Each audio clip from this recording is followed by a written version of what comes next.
And JK, do you think that that's a flex rent-free in Democrats' head? No, it shows you who you are. Do you think I get offended? I get 25 death threats a week. Do you think your bitch-ass, little weak-ass beta cuckboy comments in the chat bother me? It just exposes who you are. We're up here every fucking day. There's creators that I love in this app, and I saw RTP in here, and I saw Hector, and Erica's in here, and I see Ash. There's creators out here every single day.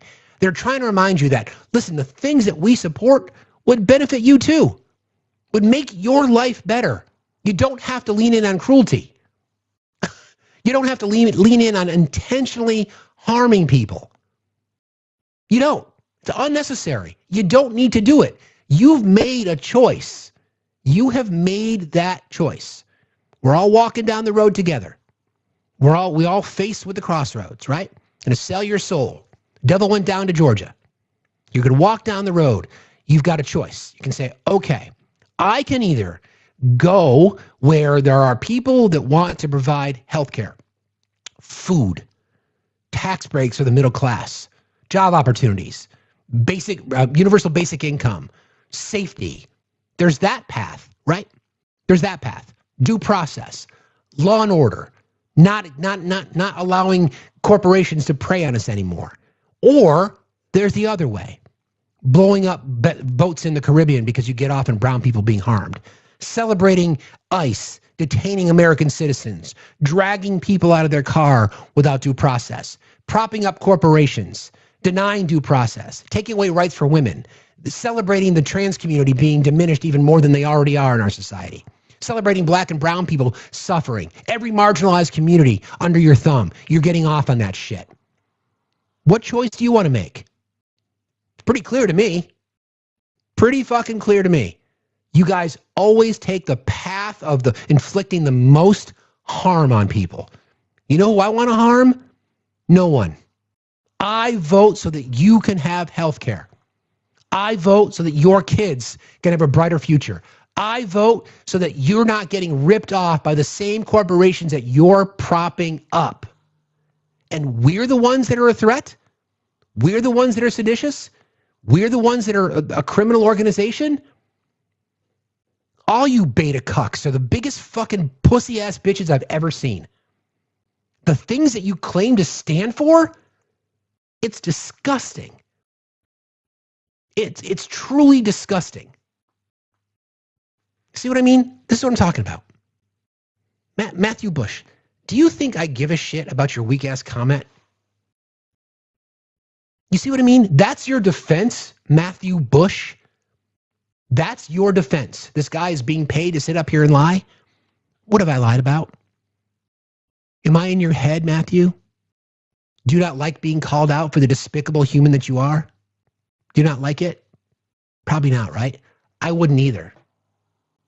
I show up here every day talking about the same stuff, things that matter. Because you know what, Matthew? I want your life to be better. I really do. I want your life to be better. I want you to have a brighter future. I don't want you to be working into 85 years old.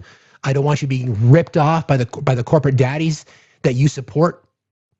Do you understand? Do you understand? You're being lied to every fucking day by your president. Every day he is lying to you. He's mocking you. He's doing it because you'll believe it. Now we're just fucking boarding vehicles like it's the frickin' Jolly Roger, the Black Pearl, going to Davy Jones's locker, acting like a fucking pirate. But that's okay. Can't let the woke people, you can't let people just live their existence and live their lives with dignity. Flying Dutchman, thank you. It's embarrassing. I'm going to read you a piece that I found. I saw this as well. I like John Pavlovitz. He's an author. Actually, I've got to plug in my laptop. Hang on a second.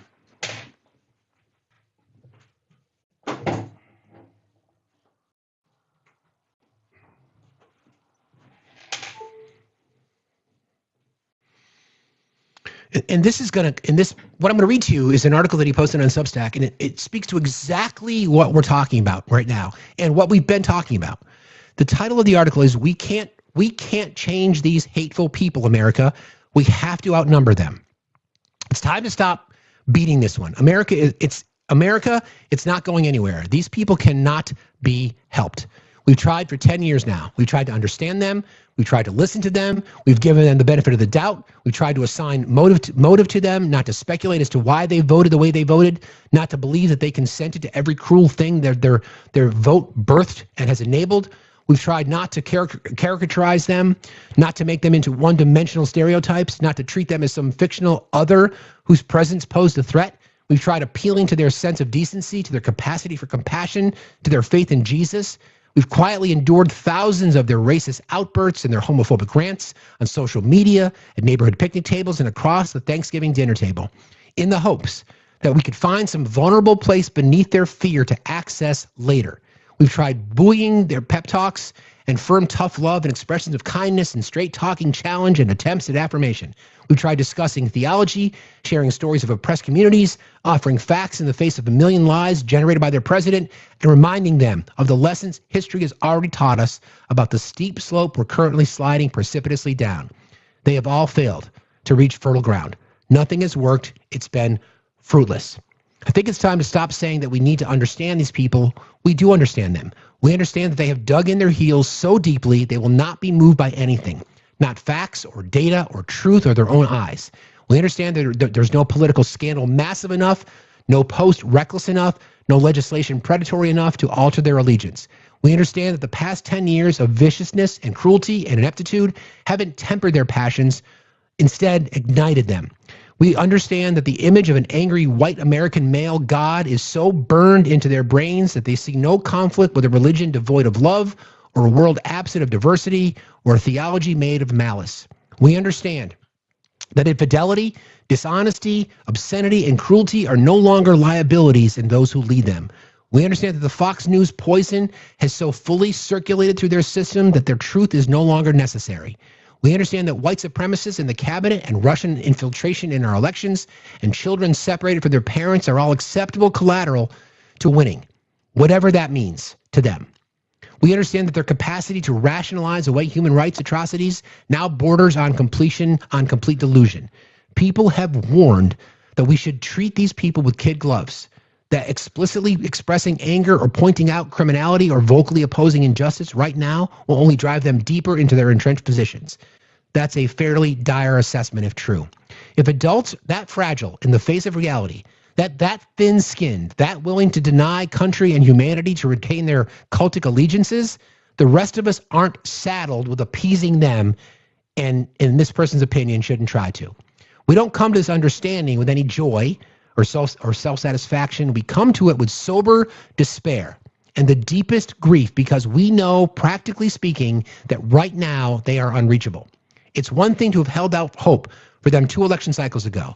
At this point, I'm not sure any miraculous moral awakening or conversion of heart is possible. If their conscience and compassion and reason have not been accessed and unearthed by now, it's highly likely these things will never be forthcoming. And since these people will not be moved, the rest of us need to move together. Democrat, Republican, Independent, the deeply devout, and the passionately irreligious. People of every difference and distinction need to move in concert to affirm our shared regard for one another and to work to restore balance in something we all love that is teetering wildly. This isn't a battle to change the minds of the few who refuse to be changed. That horse is dead. It also isn't a test to see if we can manufacture the same hatred and vitriol for them as they dispense towards us. This is a golden moment for the vast, sprawling army of good people who believe in the beauty of diversity and in a fully accessible America to speak unequivocally on our social media platforms, at family gatherings, in our church meetings, and most of all, in the voting booth. We don't need to convince or coddle or win over hatred. We don't need to outdo it either. We need to outnumber it. We need to outlast it. We need to outlove it. And we need to outvote it. And we will. No notes. It's true. It's what I've been saying from the very beginning. If people at this point are stuck so down deep in their hatred, we don't need them. We don't. We do not need them. We don't. Eventually, their lives will be better because of what things that we stand for and that we fight for every single day. Their lives will be better. They can take credit for it. They can do whatever the fuck they want. I don't care. Yes, I'll post that in the Discord. I think you have to have a Substack account to access it, but I'll give it to my team, and they'll post it there. We need more people engaged. That's what we need. We need more people to be as disgusted as I am every single day. We need more people to realize that, yes, their vote does matter. You guys have heard me say this time and time again. Apathy is where democracies go to die. And the right will say, we ain't a democracy. We're a constitutional republic. Okay, whatever. Don't give a fuck. It's where democracies go to die. People just check out. So the Do Something Tour for me is going to be talking to voters who just genuinely feel left behind by the system. And there's tens of millions of us, all walks of life, all corners of our country, from bright blue urban environments to the most rural red county. People just feel left behind. There are people who don't vote who are lazy, in my opinion, like the both sidesers, right? They may not be reachable. I don't know. They're just going to complain. They could be anarchists, whatever. I want to talk to people who just feel left behind. Like they don't feel like anybody's helping them out. They're not hateful people. They don't want to inflict harm or damage on anybody. They just want to live their lives. They just feel like the machine has never worked for them. And in many cases, that's true. And those people, they cross all demographic lines. Racially, sexual orientation, socioeconomic status, they're all across the board. Most of those people are us, like the working poor, the middle class, even if it exists, just fighting every fucking day, anticipating college applications as they come in, going to the grocery store, celebrating the holidays. We're all in this together. We don't need their hatred. We don't need it. We don't want it. We don't accept it. It's one of the reasons that, I will bring anybody up, but I have a quick trigger finger when it comes to the amount of hate that I'm willing to platform. I just won't. Some people will. That's their choice. I just won't. I refuse to do it because we don't need them. First of all, we don't need them to do our show. We don't need to allow people who already are spewing hatred to give them another opportunity to do it. I want people's lives to be better. I want my kids to not have to fucking struggle. I want my kids to be able to make choices that are best for them. And you know what? I want that for their kids too. We all do. It's not even a question of empathy. It's just about, we know that our society would be better. So again, take power back, use the same tools that they've been using against them. Executive action, executive power, executive order, the shit out of our government. Seriously. Let's fucking do it, man. Let's fucking do it. All right. Everybody is requesting.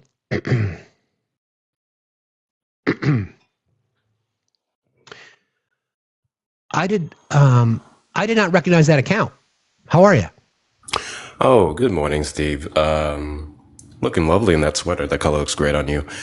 Yeah, this is my guy. Appreciate you. Official backup. Just came up here to say two quick things on the last thing you just mentioned. I agree with that 6,000%. I've often thought about, a lot of times I host lives and I used to even put up a tag, and I had one specific live dedicated to talking to non-voters. Sometimes it's really hard to get them in the box. But to be fair, let's be real. When you look across this platform and others, there's not many spaces for them. So I do think all of us creators need to do a better job at trying to make space for them and worry less about the MAGA. Speaking of that, I love that. It's a great idea, man. I love that. When I do bring back the non-voters lives, you want to do a co-host? See if we can get to talking to some folks. Okay. Sign me up, man. Count on me. Absolutely. Top on the list. First point, because I have to be me, and me is petty. Going back to the boats that you were talking about, and Donald Trump being the worst pirate ever. Not even necessarily the boats, actually. Back a little bit more. The president who was prosecuted under the Biden administration that Trump pardoned because he was unjustly treated.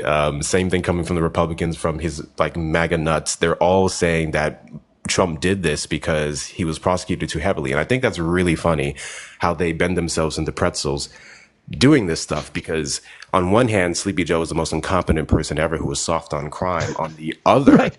when he throws the hammer, puts the hammer down, throws the book at someone who smuggled, billions of that stuff into this country, it was done unfairly. I think that's really funny.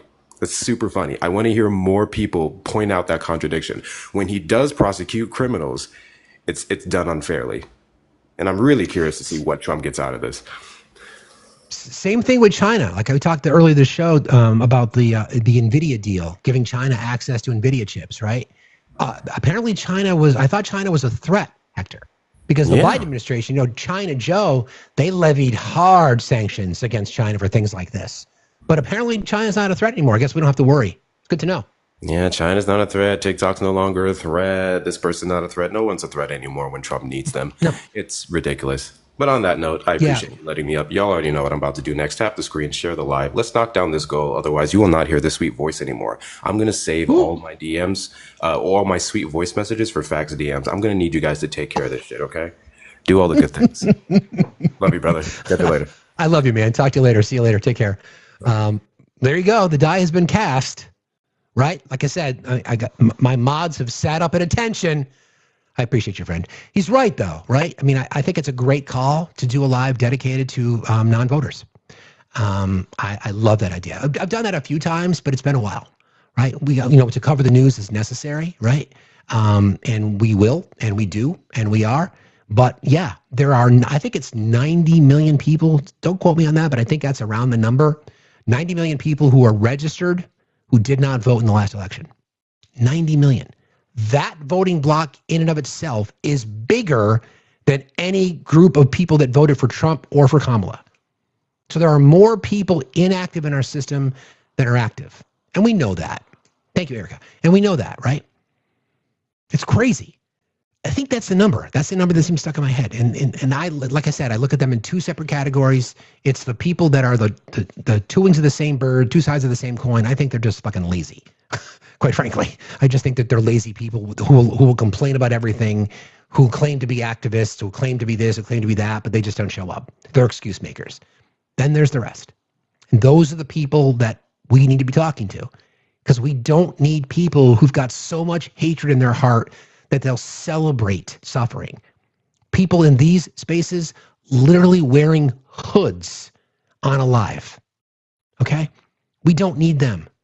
And again, I'm not going to tell any creator how to run their show. It's not my intention, but you don't need to give them a voice.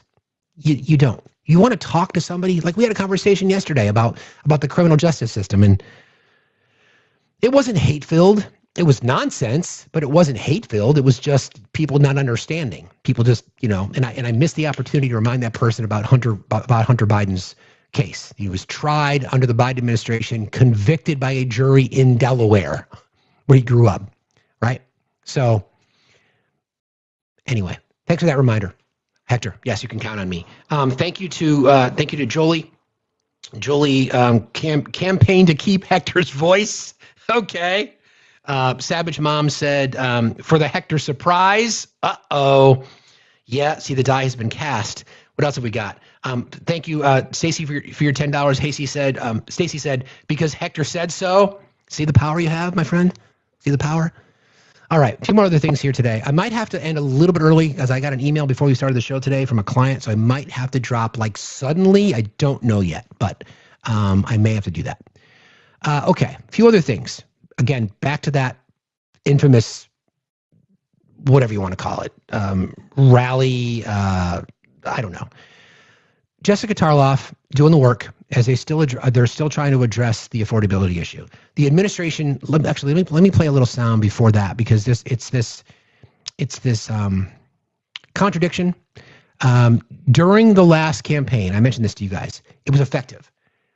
They ran on lack of affordability. Okay? Meaning that, and I see MAGA, pay attention. What I'm about to do, right? Is my roof good from the tree? Thank you for asking, Cadillac. Actually, I still have a lot of wood in my backyard. Half of it is still on the roof. I was able to get some of it trimmed down, but I have to have a crane come in and remove the rest. So my house is fine. Thank you for asking. Member of our community, Gregory, had a tree fall on his house too.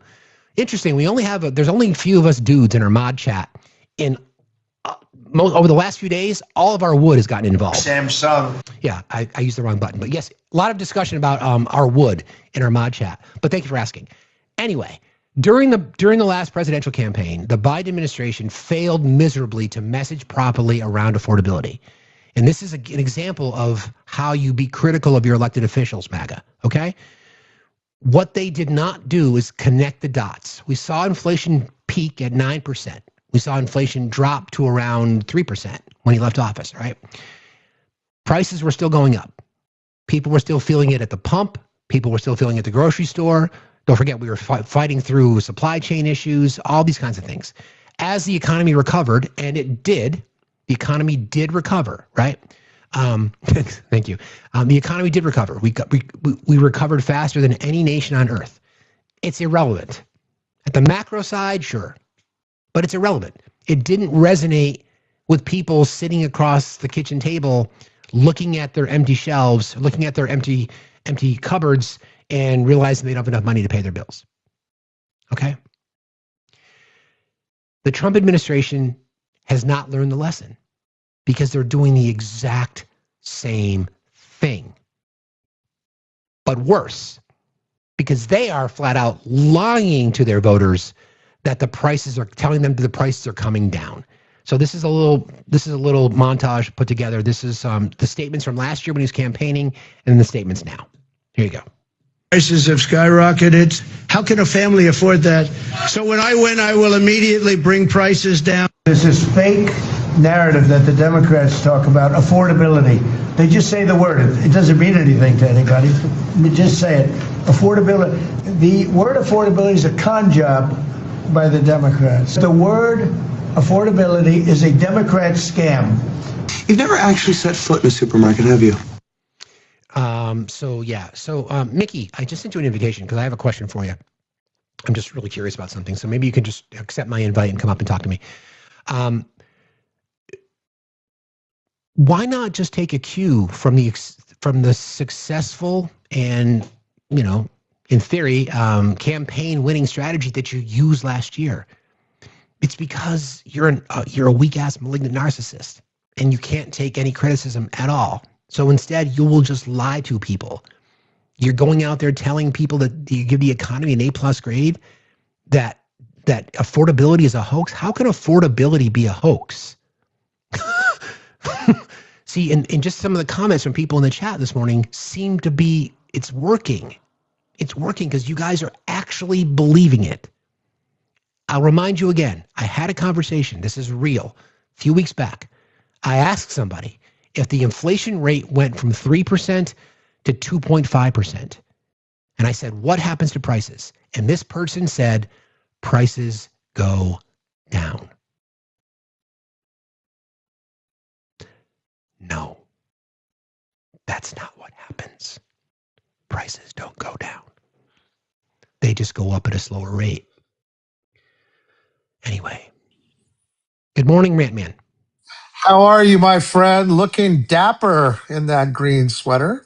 I'm going to try to be really nice. I don't know what word to use when people don't seek to understand basic metrics.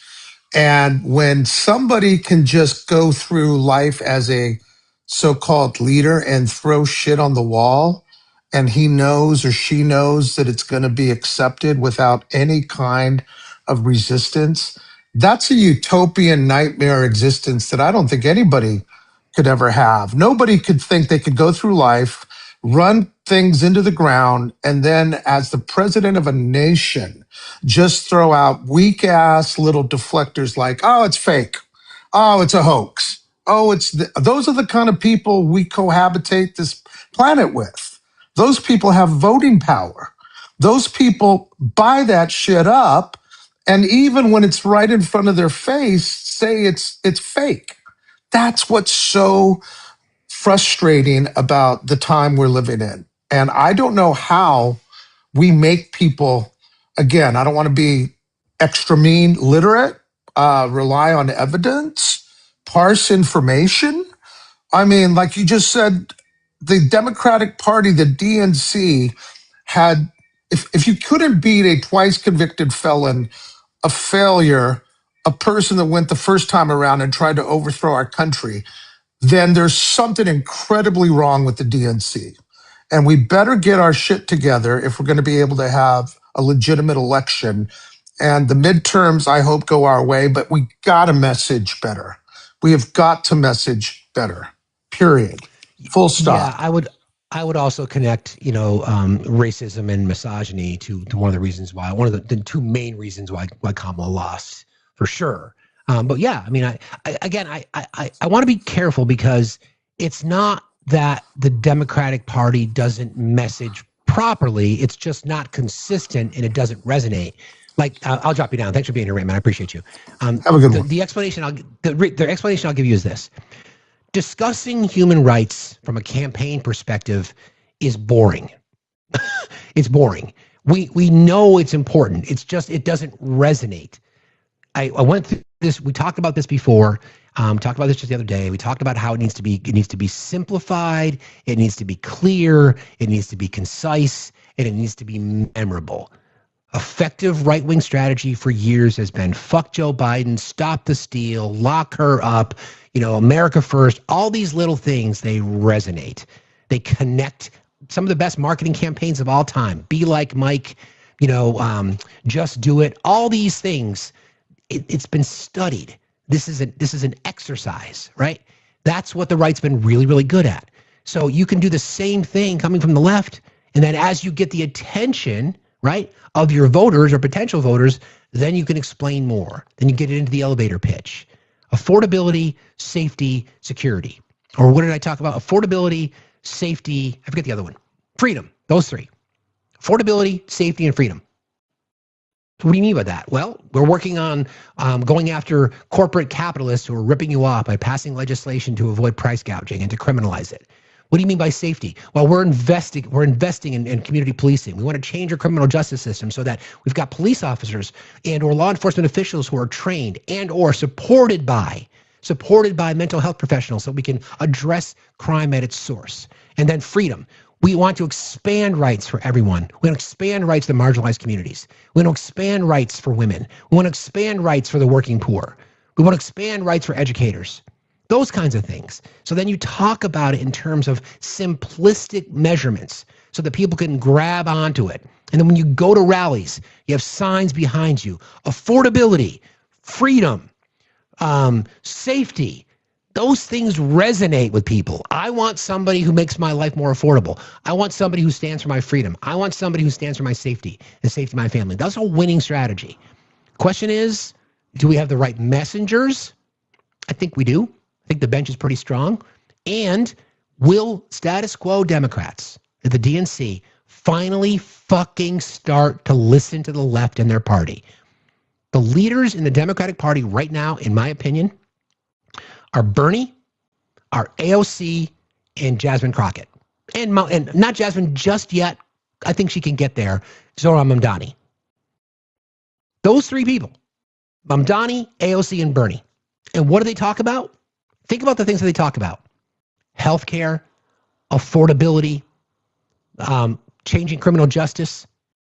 Those people are again, Jasmine has the ability to be one of those leaders as well. No question. I just worry in Texas about racism and misogyny, but it's her. She's the fucking messenger.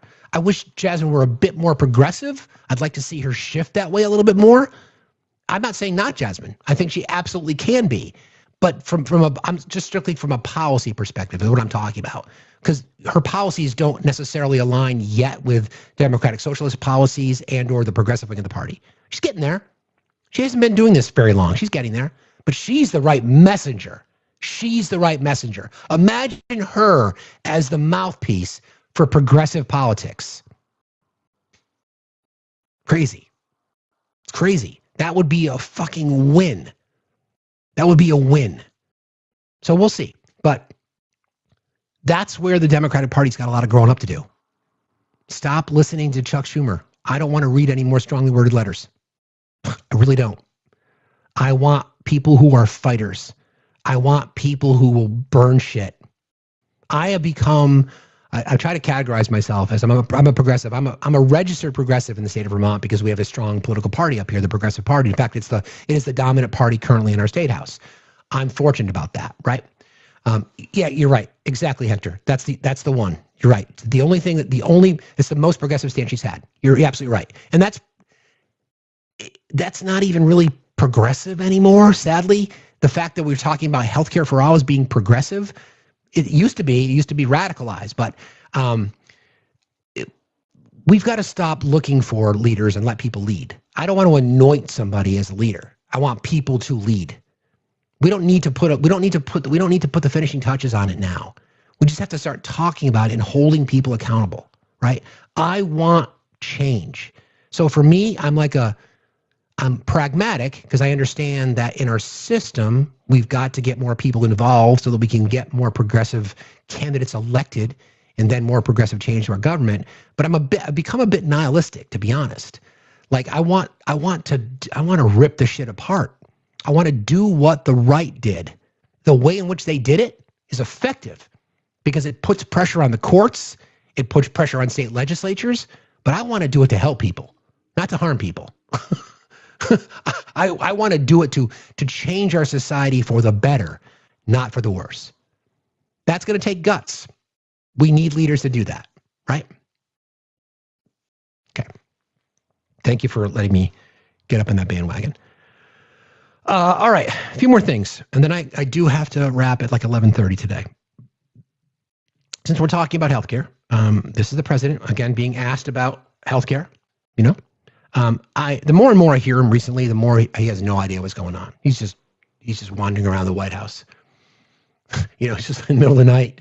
You know, there's like he's got like there's laser beams that let the Secret Service know if he's outside of where he's supposed to go, or there's tape lines on the floor so he knows exactly where to walk to, how he can get to the kitchen. Here you go. The Unaffordable Care Act, which is Obamacare, they call it now the unaffordable because it's unaffordable. It used to be called the affordable, but it was never affordable. It was always bad. It was basically designed for the benefit of insurance companies. What? And what we're doing is we want all of the billions and billions of dollars that went to insurance companies to go directly to the people, and they can buy their own health care. And people love it. I don't know if the Democrats are going to approve it because they want the insurance companies to make money. It was a scam. Obamacare was a scam. But we're going to see. What?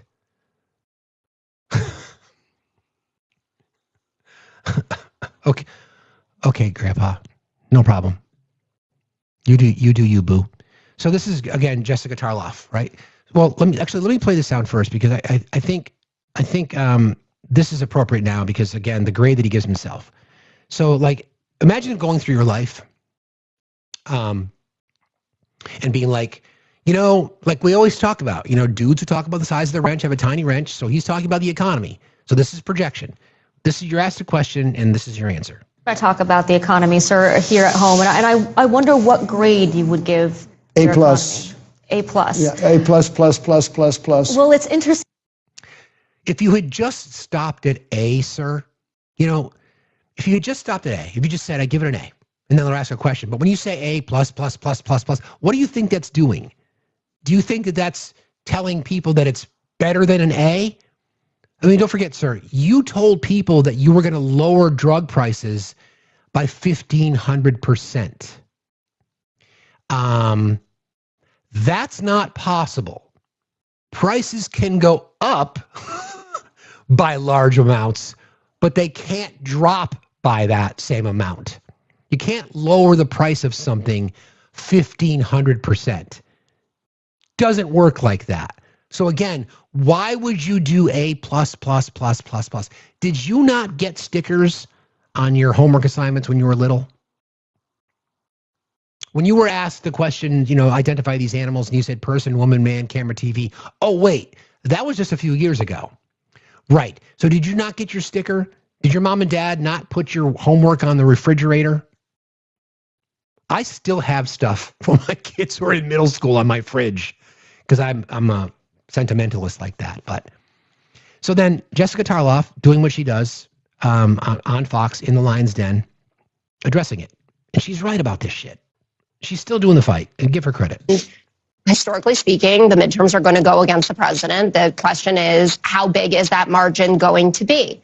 But Dana said, rightly so, that was what my nodding was, that Donald Trump, if he says, I got you, I'm working on it, that people can hear that and that can resonate. But the problem is that it's not one night, it's not 2 nights, it's like 320 nights that he's had to work on it. And he's put into place policies that are making it worse.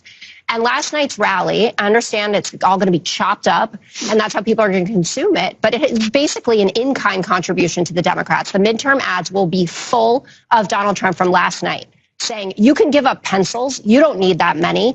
You don't need $37 for your daughter. 2 or 3 is nice. So we're doing things right. Prices are going down. My favorite word is tariff. I just helped our farmers out because they're starting to do really well. The tariffs are making them rich. There is not a farmer that you could find to do an interview that is saying, I have been made rich because of Donald Trump's tariff policy. And last night, Democrats were also busy in Florida and in Georgia. So there's going to be a new mayor of Miami, Eileen Higgins, a Democrat, hasn't won there in decades. I know, before you say it, Brian, there was an independent who was in there in the early 2000s. Still, Kamala Harris won by 1 point, Miami County. She won by 19 points. We flipped another seat in Georgia. So far in 2025, Dems have flipped 25 GOP-held seats. The GOP have flipped 0. That is the story of what's going on here. So you can say people speak Trump, they love the weave. I get it. I never loved it, but I understand that people like it. What they like more is money in their pockets, and he's not delivering on that. Again. No notes. Thank you to Queen Anne's Lace for your kind contribution. I got a bonus at work, so you get a bonus too. Thanks, Steve. I'm glad you're part of my mornings. Thank you, Queen Anne's Lace. That's very kind of you. I appreciate that. She's right. It's a simple message. It always comes down to the economy. It always does. Every single election. Sure, things bubble up here and there. Sure, immigration rises up. Sure, women's rights to their body rise up. But it's always about the economy. Every single election that I can ever remember, those that I've been involved in, either supporting candidates or working for candidates, and those that I haven't, it's always about the economy. Now, again, MAGA, you guys have got to ask yourself this question. If the economy was doing so well and it was breaking records and it was A plus, then why is the administration not releasing information about it? Why are they not releasing the CPI information? Why are they not releasing job numbers? Why is that? Is that the Democrats' fault too? Don't forget, Caroline Levitt told us a while ago that basically the Democrats kicked the plug out of the wall and the system's broken forever. Give me a fucking break. We've had government shutdowns before and we've still had the fucking data. Give me a fucking break. That's how gullible you guys are. I know, how very transparent of you guys. Million jobs lost. Sectors just, small business sectors just being absolutely just gutted. But don't worry. Just buy one pencil. Don't worry about Nana. Don't worry about Nana. Nana doesn't need a gift. In fact, don't even worry about your children who are over the age of 18. They don't need anything anyway. What a powerful message that is. Why are, this is going to piss people off. Hey, MAGA Christians, why are Republicans canceling Christmas? Why? Why are you guys canceling Christmas? What a horrible thing to do. What a horrible thing to do, to cancel Christmas. Why would you do that? What an awful thing. Canceling Christmas? Wow, that is so bad. Why would you do that? What a horrible thing to do. Scrooges. Crazy. Dano, how are you? Good. How are you? Fine, thank you. What's on your mind? Well, if you'll forgive me, I'm a little nervous. This is my first live, so I wanted to share 2 things. First, I had found a few Black creators that I have really been enjoying, just going in and just listening to their lives. A creator by the name of Itchy Did It, and then another by the name of Casso. They are great creators that I have just gone, just listened, just sat. I'm not one to go up and center myself in on a panel or anything. I just go and listen like you suggested, and I I just I um I had no idea, I guess, really how privileged of a position I had until I came across your lives, and you talked a lot about privilege, and I started looking at my own privilege and talking to like my parents and talking about some of the things and how I was raised. I was raised Mormon in Utah, and so a very strict LDS household, and very right wing, and so I have just learned a lot just by going and just listening. So I want to thank you for that recommendation. Dan Trell, I saw a comment. Yeah, Dan Trell is another great one. He's an amazing artist as well. Yes, So he is. he's another great one.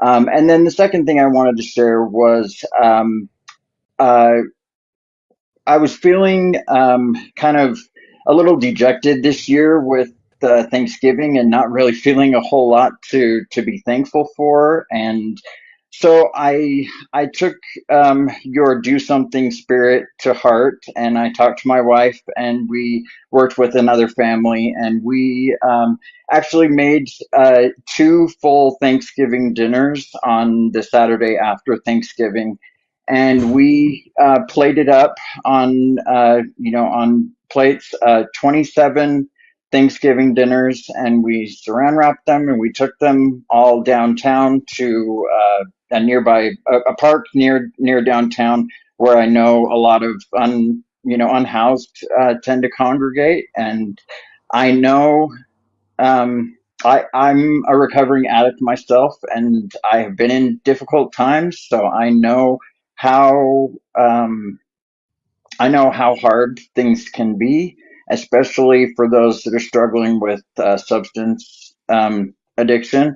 And so, but the most awesome thing about this was not just the good feeling that I got to give back to my community, but sharing that with my 11-year-old daughter.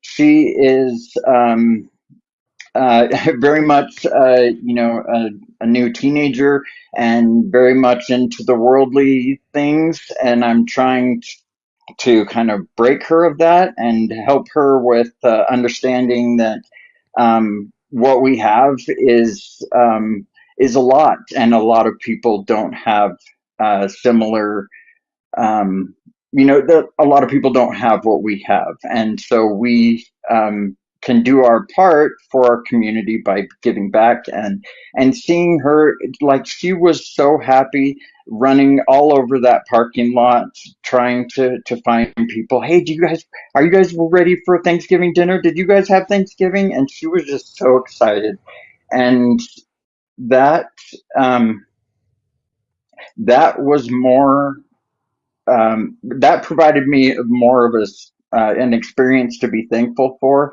than spending the time with my MAGA family, did. So I just wanted to share that with you because you truly inspire me, Steve, and I just wanted you to know that you had a hand in that. Um,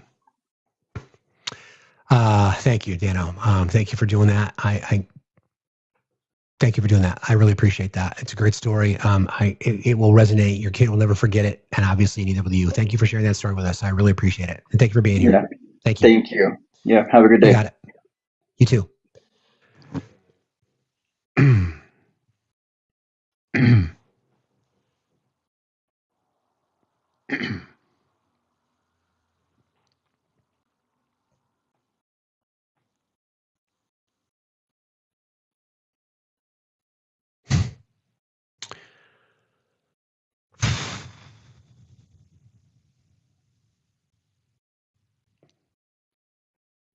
Those things. Hmm.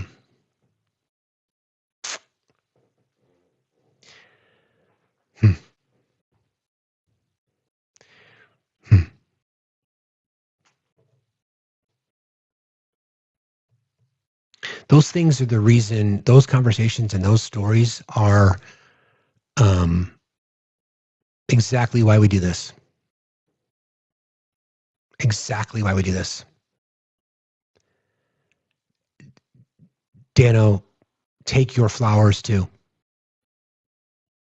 This is why we do this. This is why we carry, the weight of some of these heavy conversations.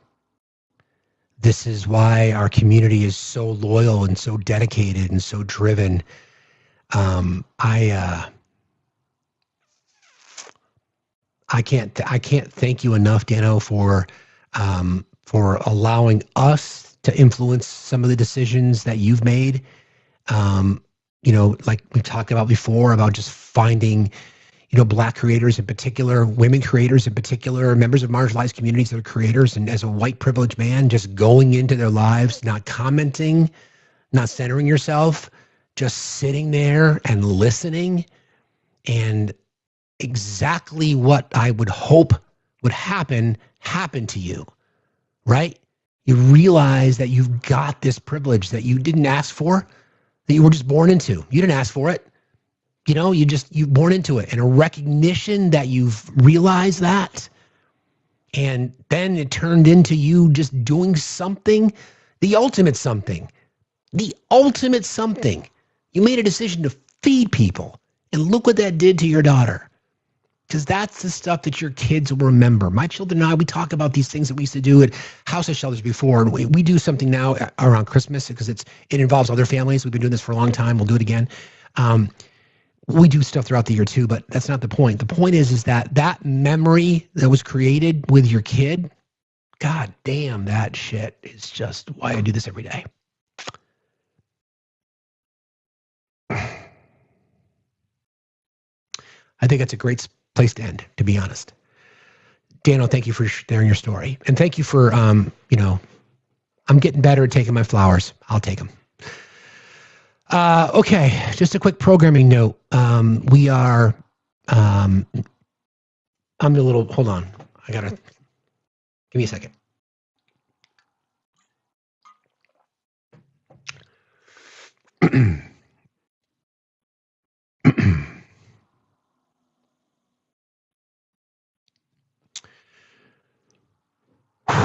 Okay. No show tomorrow morning. We are going to do a show tomorrow night, Facts After Dark, at 7 o'clock Eastern Time, right here. I have a couple of co-hosts, Ari and Ash. And the topic is going to be, again, to continue to try to make progress in our society, right? To continue to try to make men better. The topic is breaking the red pill. Are men capable of loving themselves? And it may be a controversial topic. It may be a different audience because we won't have our daytime show, but tomorrow night we'll be here live. We'll be doing what we do. I want to thank you all. Thank you for the flowers. I really appreciate it. It does mean a lot to me. I'm getting better at taking them. My mom's going to attest to that. It's not easy for me to do because it's never been about me.